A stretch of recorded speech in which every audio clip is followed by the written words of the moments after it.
Futures and options on futures trading involve substantial risk and is not a suitable investment for all types of investors. Past results are not necessarily indicative of future results. When I use the word I in this video, it refers to what I teach in my charting course or what I author in my twice daily oral and written updates. Prices shown on charts and quote boards are in real time and take into account all known activity up to this point in time. And if you'd like to read more of this disclaimer, simply hit the pause key on your video player.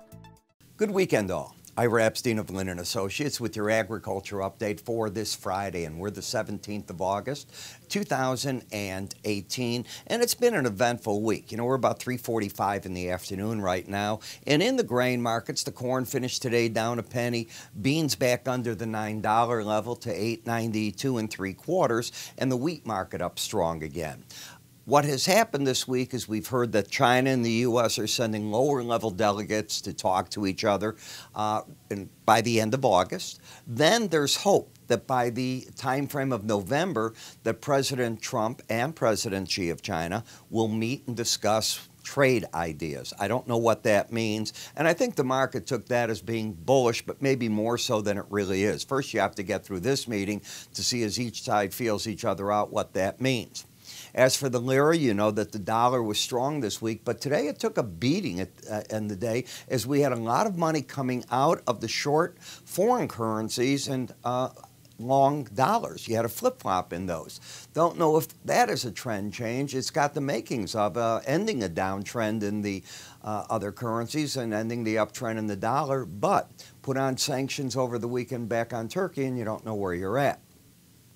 On a monthly bar chart of soybeans, you've gone from 1071, a high point of this year, down to a recent low point last month of 810.5, and for the month, this month, on a closing basis, you are sitting here still down 22.25 cents, so no big bounce. When you look at a weekly bar chart, you can see how the market came down, and all of a sudden we've got this consolidation phase that is taking place.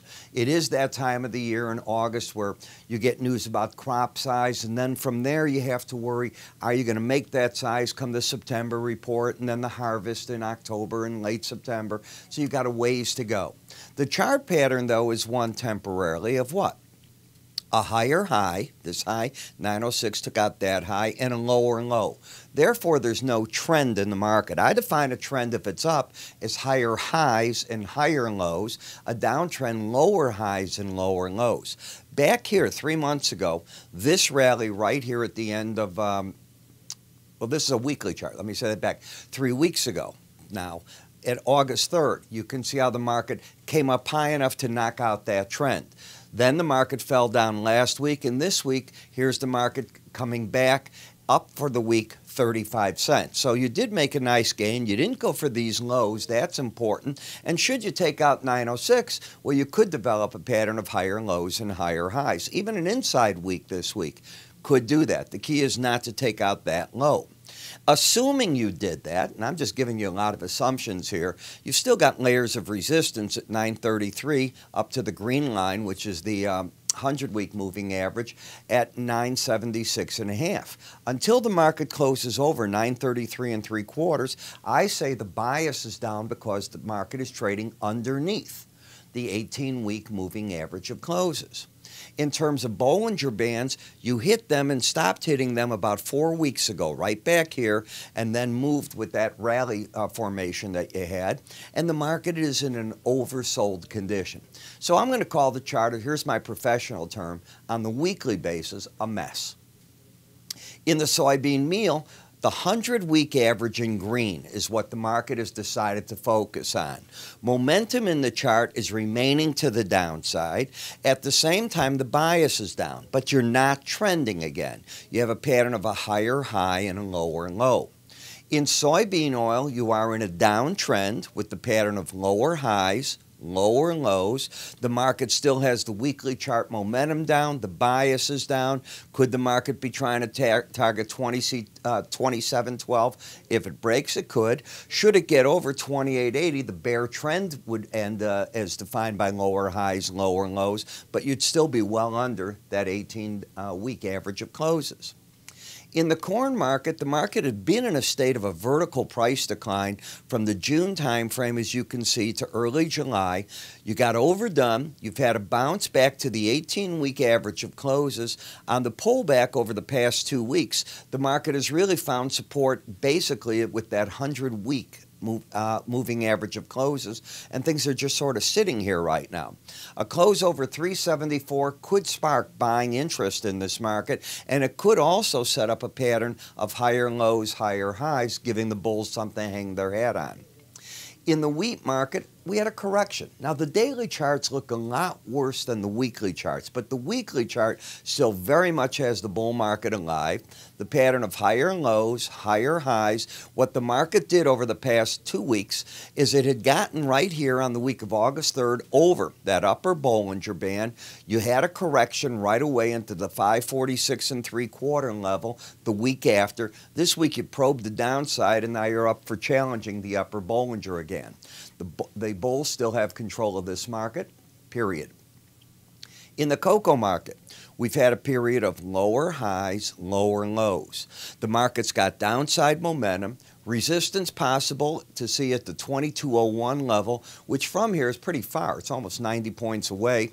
And then again at the 18-week average. But at this point, the bears are in control of it on the longer-term chart. Same in the sugar with lower highs, lower lows, riding the lower Bollinger Band.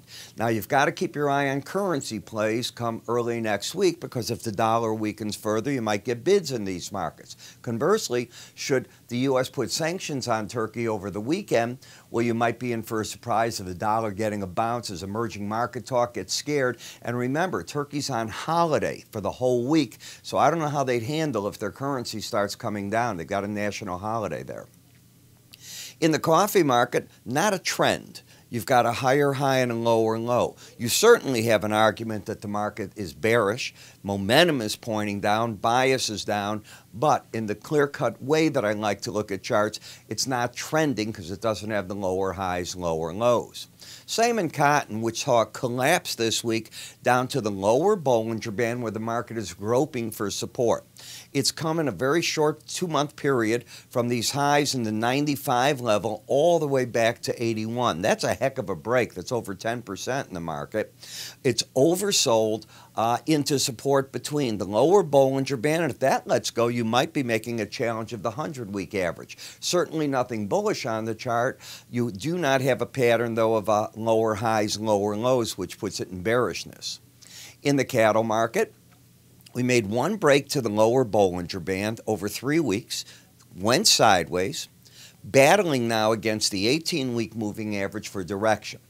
If the market can get over 111.12 or so, that's what that high is, you could end up with the pattern of higher lows, higher highs, and that would put into play the 100-week average. What if the market turns down from here? Even if you went straight under 102.70, you still have the higher high, lower low. Not a pretty chart. Hogs went from all the way up here, the 84.07 level. Take a look at how this market has fallen apart. You talk a dramatic price collapse. This is a dramatic price collapse.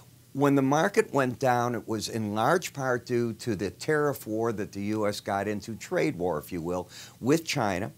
No exports of pork, so to speak, to them. Mexico, trade war problems there.